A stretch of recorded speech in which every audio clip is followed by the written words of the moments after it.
Yo, what is going on, everyone? My name is Nick, or The Notorious Fantasy, and in today's video, we're going to be talking about my week number 15 quarterback start or sit decisions. But before we could get into things, I would like to ask that if you guys are new to the channel and you do end up enjoying today's video, you please make sure to hit that subscribe button down below. And while you're down there, whether you are new to the channel or not, please make sure that you do leave a like on today's video. It would help me out a ton. If you want to follow me on Twitter, I'm back from my ban on Twitter. Please do so at NotoriousFNTSY. And if you have any questions about week number 15, please ask down below in the comment section. Today's video is being brought to you guys by DraftKings Sportsbook.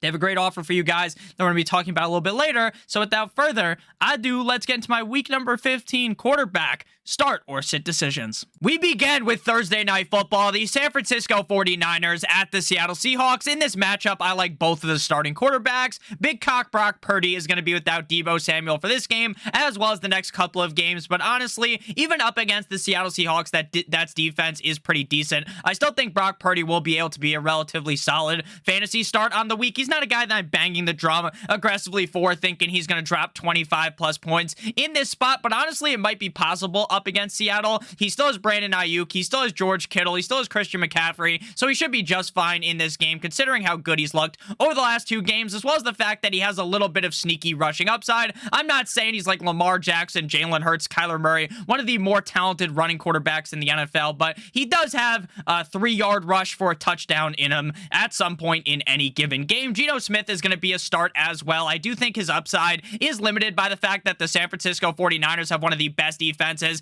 in all of the NFL, but ultimately here, even up against the 49ers, I still think he has the upside to be a top 12, maybe even a top 8 game if he plays really well. Next up, we move to the Saturday slate, beginning with the Indianapolis Colts at the Minnesota Vikings. Now, I like Kirk Cousins a decent amount in this game. The Indianapolis Colts defense isn't amazing, nor is it absolute dick cheese. I think Kirk Cousins will be just fine in this game. This game is technically a primetime game, kind of, because it's on Saturday, but it's also the first game, which is the perfect time for Kirk Cousins to dominate. If this game was at night, I would start to panic a little bit, because we all know Sleepy Kirk doesn't play the best at night, but during the day, 1 p.m. Eastern Standard Time, this would be a very, very solid game out of Kirk Cousins. When it comes to Matt Ryan, this matchup is a wet dream, right? You got the Minnesota Vikings defense that is one of the worst defenses in the NFL up against the pass. The problem is Matt Ryan is absolutely terrible. I don't trust him worth anything. Now, would it surprise me if he ended up as in the week as like quarterback 15, 16? No, it really wouldn't, but ultimately I don't trust him enough to want to start him this week. Next up, we move to the second game on Saturday, the Baltimore Ravens at the Cleveland Browns. The quarterback situation for the Baltimore Ravens is up in the air right now. More than likely, it won't be Lamar Jackson. I'd be fucking shocked if it was. It could be Tyler Huntley, but he's banged up, so it might end up being Anthony Brown. Either way, whether it is Tyler Huntley or Anthony Brown, I think I'm just going to stay clear away from this situation. The matchup up against the Browns isn't even incredibly difficult, but this is just a situation that grosses me out, right? The Ravens just don't have any fucking wide receivers outside of Mark Andrews, who is their tight end. It's just a gross scenario to be involved in. Deshaun Watson is going to be a start in this game. I talked about last week how maybe Deshaun Watson was just in his head up against the Houston Texans doing a bunch of mental gymnastics because he knew he was going home. There were so many implications. The bright lights were shining. And then last week, he ended up playing relatively solid in that game up against the Bengals. Now, I know that they ended up losing, but Deshaun Watson did look pretty good. The Ravens defense is far from ideal, so I really do think this could be a very solid game out of Deshaun Watson, and probably his best game so far as a Cleveland Brown. Next up, we move to the final game on Saturday, the Miami Dolphins at the no one circles the wagons like the Buffalo Bills. Now, this game is reported to have up to 7 inches of snow. Now, based upon what I've read, it doesn't seem like there's going to be some crazy snow flurries during the game, just more the fact that there's going to be snow on the ground prior to the game, and that it's probably going to be brick, meaning it's going to be cold as fuck. Now, in that scenario, both Josh Allen and Tua Tagovailoa should be fine. Again, if it snows 7 inches, you know, they have these cool things called shovels that they can get the snow off of the field. They have snow blowers as well, but even in those cold temperature games where it's a little bit snowy, I don't love either of these guys. But again, are you going to sit Josh Allen up against a Dolphins defense that is putrid ass cheeks when they play away? And this is a game at home for the Buffalo Bills? No. So you're going to play Josh Allen? Tua has been dog shit the last 2 games. I'm going to keep it 100%. Tua has been playing terrible. Now, as a Dolphins fan, I want to see Tua turn it around here and stick his cock 50 inches deep into the Buffalo Bills defense. That's what he did last time these 2 teams played. Will he be able to do it again? That is the biggest test of the year. If the Dolphins lose this game, I am going to be incredibly panicked. The Dolphins' playoff chances are starting to hop in the fucking gutter if we can't beat a team like the Buffalo Bills.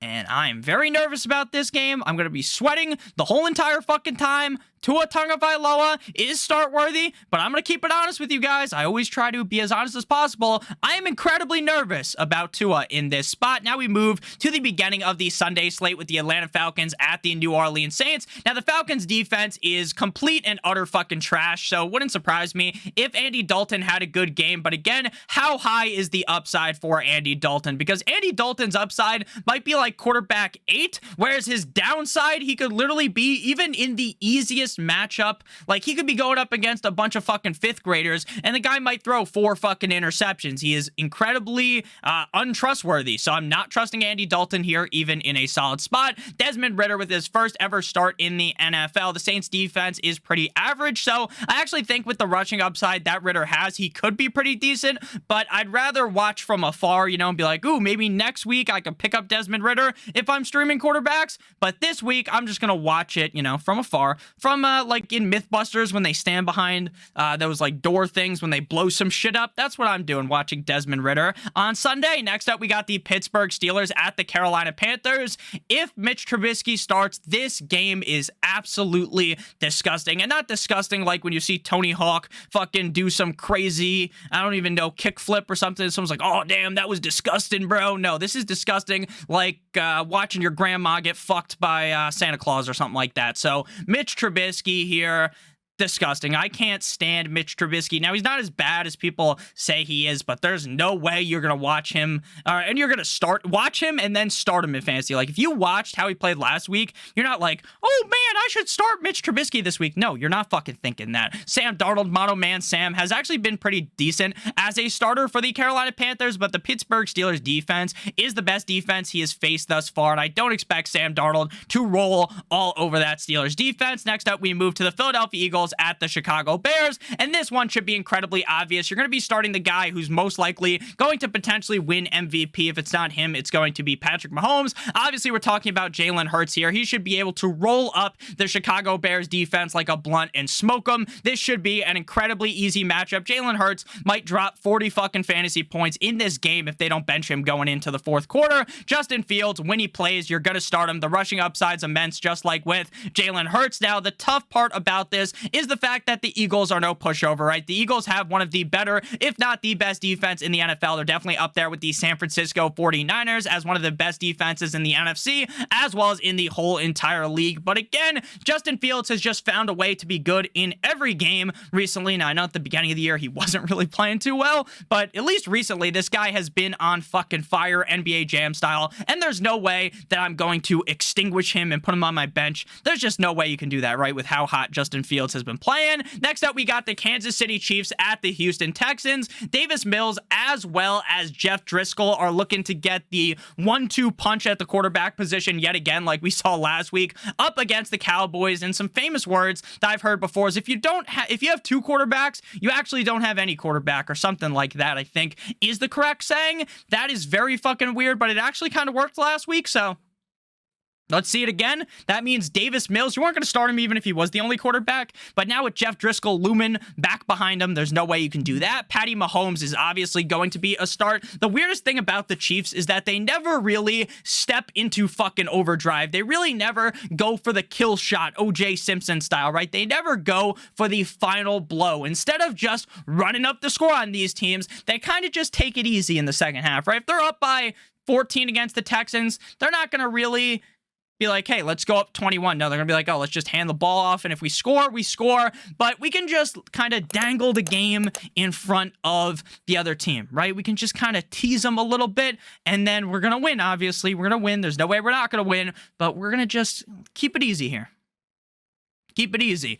And if anyone remembers the Chiefs versus the Texans from the playoffs a couple of years ago, back when Deshaun Watson was on the Texans, that has to be one of the craziest fucking games I've ever seen. This game obviously doesn't have that potential because Davis Mills is their starting quarterback. Before we move on into the rest of the games here at the quarterback position, I would like to give you guys a quick word for our friends and our sponsor over at DraftKings Sportsbook. Now, if you're a brand new user to DraftKings Sportsbook and you click on the link in the video description down below, you will get an awesome offer from DraftKings Sportsbook. If you bet $5 on any sport pregame money line between now and the end of December on December 30th, so 16 days from now, you will receive $150 in free bets if your bet wins. Notice how I said if your bet wins. So I'm going to throw it on the screen right now. Once you sign up, you're going to navigate to college basketball at the top left of the screen. And then we are going to scroll down and bet on the biggest favorite. Now, the reason why we choose college basketball is because they have the biggest favorites of any sport. Today, Auburn minus 2,500 versus Georgia State. The biggest favorite, we take them. Should be easy for them. If they win, you bet your $5 on them, you'll get $150 in free bets. Also important to note, if you live in Maryland, you'll actually get $200 in free bets. So even more of a reason to check it out. It helps me out a ton. It's also going to help you out a ton because you turn $5 into $150. It really is that simple. So make sure you guys check it out. Link down below in the video description. Next up, we got the Dallas Cowboys going up against the Jacksonville Jaguars in Jacksonville. Now, I know realistically, when you're thinking Cowboys versus Jaguars, you know, for the last couple of years, you'd be like, oh, this matchup fucking sucks donkey hog. But now that we've seen the Jaguars play this year and we saw how the Cowboys played against the Houston Texans, this one might end up being really close. This one has all of the potential to be a tit-for-tat, incredibly high-scoring game. So both Dak Prescott as well as Trevor Lawrence are must-starts in this game. Trevor Lawrence is on an absolute fucking heater. Trevor Lawrence devoured the Tennessee Titans defense last week. Now, Dak Prescott was definitely disappointing last week up against the Texans, but I think he hops back on the saddle this week and has a much better performance. But you already kind of knew that you wanted to be starting both of these quarterbacks in this game. Next up, we got the Detroit Lions at the New York Jumbo Jets. Jared Goff, who just decapitated Ned Stark style the fucking Minnesota Vikings defense, and Magic Mike White, who struggled a bit up against the Bills, but he did gut it out. He got absolutely lit up like a Christmas tree in that game. Jared Goff even up against a stout Jets defense. I'm riding the hot train. I'm keeping with the heat, and we're starting Jared Goff in this game. I don't think this game will be anywhere near as productive as it was last week up against the Vikings, but I still do think he has that upside with him because that offensive line in Detroit is a fucking impenetrable wall. Now, the Jets defense is really good, so maybe they'll be able to get in there and sack Jared Goff a couple times, but man, oh man, this O-line is legit in Detroit. Magic Mike White, if he starts, I'm going to play him. Obviously, the Detroit Lions have one of, if not the worst defense in the National Football League. Now, I understand they have looked a little bit better as of recently, but Mike White also just has that big upside in him. Important to also note that if Mike White doesn't play, it's going to be Zach Wilson because Zach Wilson was named the number 2 quarterback. He's the backup on the team. And even in this great matchup, if Mike White doesn't play, I'm not starting Zach Wilson. Fuck no, baby. Next up, we move to the Arizona Cardinals at the Denver Broncos. This could have been a pretty fun game, I think. Mr. Unlimited versus Kyler Murray, but instead, we get 2 injuries. Sadly for Kyler, he's done for the year. That fucking sucks. Really does. I hope Kyler has a good recovery. Next year is going to be a bit of a woozy because I think they're going to fire Cliff. And now Kyler's coming off a torn ACL with a new head coach. That's going to be a tough scene for him, but I hope he recovers well. Obviously, I always root for Kyler. I like Kyler. While we make fun of him a lot, right? Oh, the guy's so short and all that. Like, yeah, it's funny and all. I think it's funny, at least. I'm not the tallest human being ever, but still find it kind of funny to poke fun at him, the Call of Duty jokes, but he's hurt, so wish him the best of recovery. I got a Colt 45 and 2 zigzags, because, baby, that's all we need. Quarterback of the Arizona Cardinals, Colt McCoy. Gross. Disgusting. Going up against the Broncos defense, no way you're starting him. Brett gripping it and ripping it. The Cardinals defense is actually pretty bad, so maybe Brett Rippin could have a good game here. But again, this is kind of just a clear stay away game. Next up, we got the Patriots at the Las Vegas Raiders. Now, I know there's going to be people that are going to be advocating, oh my God, Mac Jones against the Raiders.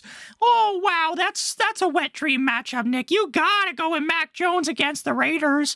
Mac Jones has been atrocious all year long. I don't understand how this motherfucker was voted to be a top 100 player last year. I said last year, that's ridiculous that he's a top 100 player. And this year, it's even more obvious that whoever the fuck, it's the players that are voting for these things, the players don't know what the fuck they're talking about, because Mac Jones is absolute dick cheese, bottom of the barrel. And I know the matchup's so great against the Raiders, but I'm not fucking starting this guy, because even up against a bad Raiders defense, this guy might score 10 fantasy points, and that's not going to help you make it to your fantasy football championship. Derek Carr was a guy I advocated for last week. I love the matchup against the Rams. The Rams looked dead in a fucking ditch. They were sleeping with the fishes, Luca Brasi style, and at the end of the day, the Rams ended up fucking rising up like a goddamn phoenix, and Derek Carr scored like 4 fucking fantasy points. The Patriots defense is rock hard like a cock on Viagra, so I don't trust Derek Carr worth nothing. You will do fucking nothing. Next up, we got the Atlanta Titans at the LA Chargers. Now, the Chargers defense is abysmally bad. Tua Tagovailoa played terrible against them last week.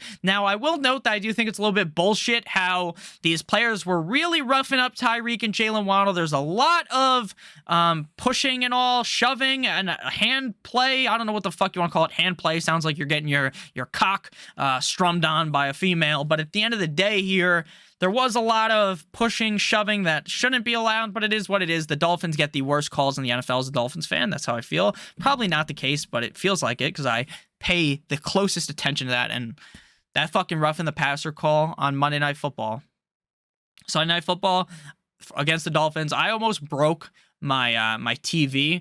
Now, if you guys follow me on Twitter, I tweeted about how my cat Garfield passed away on Sunday. He was in a bunch of the older videos, so if you ever watch, and I'll talk about this on my stream, if you ever, on Thursday and on Sunday, if you ever watch the old videos when I was at my other house and when I didn't have the green screen, Garfield was in a lot of the videos. And so I'm not even too mad at the game. I was more disappointed that my cat died, obviously, but that game still sucked. It still stung, but let's be honest here. Even though Tannehill's playing up against this soft-serve cupcake matchup, Tannehill, he's over the hump. Justin Herbert, the pervert, even against the Titans defense that I think is pretty underrated. I think Justin Herbert's going to have a fucking field day, especially with Mike Williams healthy. Next up, we move to the Cincinnati Bengals going up against the Tampa Bay Buccaneers in Tampa Bay. Joe Shiesty versus Tom Brady. Tom Brady is just dead. Dead in the water. I'm still going to start him because, again, there are only so many quarterbacks that you feel confident in, and at least when you play Tom Brady, while he has been awful recently, you could still in the back of your head be like, you know what, this is Tom Brady. He's going up against the Bengals. Maybe Tom Brady, and the Bucs are still, like, competitive, right? Because they could still win their division even though they suck. So there's still a chance that, like, Tom Brady hops in the time machine and plays better like he used to, right? So you could still talk yourself into that. And then, like, are you really going to start Mac Jones over Tom Brady? You're going to start Derek Carr over Tom Brady? No. So, yeah, Tom Brady isn't a guy that I'm banging the drum aggressively for. I'm not advocating heavily for him, but, yeah, I would start him. I'm obviously going to start Joe Burrow. I mean, Brock Purdy just skull-fucked the Buccaneers defense, so I'm sure that Joe Burrow could. Next up, we got the Giants at Commanders for Sunday Night Football. Danny Dimes is going to be a start. Last time these two teams played, Danny Dimes did pretty decent. Last week against the Eagles, he did pretty decent. He's just a guy that you know he's going to be like a top 18 quarterback. You know he's probably not going to go crazy against the Commanders, but he's probably going to do decent enough to be like a bottom of the barrel start. Another guy I'm not really advocating for. I'm not super excited about, especially with Chase Young coming back, but I'm also not like super anti Daniel Jones. Taylor Heineke also could have a good game, but Taylor Heineke, he's not like Daniel Jones. Daniel Jones is like, he's going to get fucking 17 plus points every single game. He's probably not going to put the team on your fantasy team on his back, but he's also probably never going to really fuck up. He hasn't been throwing as many interceptions this year. And even with the Walmart employees that he's thrown to at the wide receiver position, he's been fine. Whereas Taylor Heineke, like, his ceiling's pretty high, but his floor is literally like, there's 32 quarterbacks playing on Sunday, 33 technically, because Davis Mills and Jeff Driscoll. Taylor Heineke might literally be quarterback 33. Like, he has the upside very high, but his downside is like throwing 4 fucking picks that he should have never thrown, right? Because he does all these crazy things. So Heineke's going to be a sit final game here Monday Night football. The LA Rams at the Green Bay Packers. Aaron Rodgers, Mr. Discount double check's going to be a start. The Rams defense did look pretty good last week, but then again, the Raiders are just like kind of an incompetent team, so it's not really that surprising. Aaron Rodgers hasn't looked great, but he also hasn't really been that much of a bust. Like, I know he didn't play great against the Eagles, but like, the Eagles are amazing. The Rams aren't, so I think Rodgers will be able to get it done. I'm rooting heavily for Baker Mayfield. I'm a big Baker Mayfield guy. I hope he fucking hits the Packers with the 1-2 Mayweather, but I also think that Baker might just like, oh my God, Baker played so good last week. Oh, wow, 98 yards down the field. And I was so ecstatic when that happened. Let's be honest, he could shit the bed here, and it wouldn't surprise me one bit. So Rodgers is a start. Baker Mayfield, best left on the bench. Thank you guys all so much for watching. If you ended up enjoying, make sure you hit that subscribe button down below, as well as hitting that like button. It would help me out a ton. If you want to follow me on Twitter, please do so at NotoriousFNTSY. Again, today's video was brought to you guys by DraftKings Sportsbook. Please make sure you check out their offer, link in the video description or in the pinned comment. Bet $5 on any sport pregame money line, and you receive $150 in free bets if your bet wins. Again, Auburn minus 2,500 versus Georgia State. Thank you guys all so much for watching. I love you guys all. Hope you all have a great rest of your guys' day. And as always, good.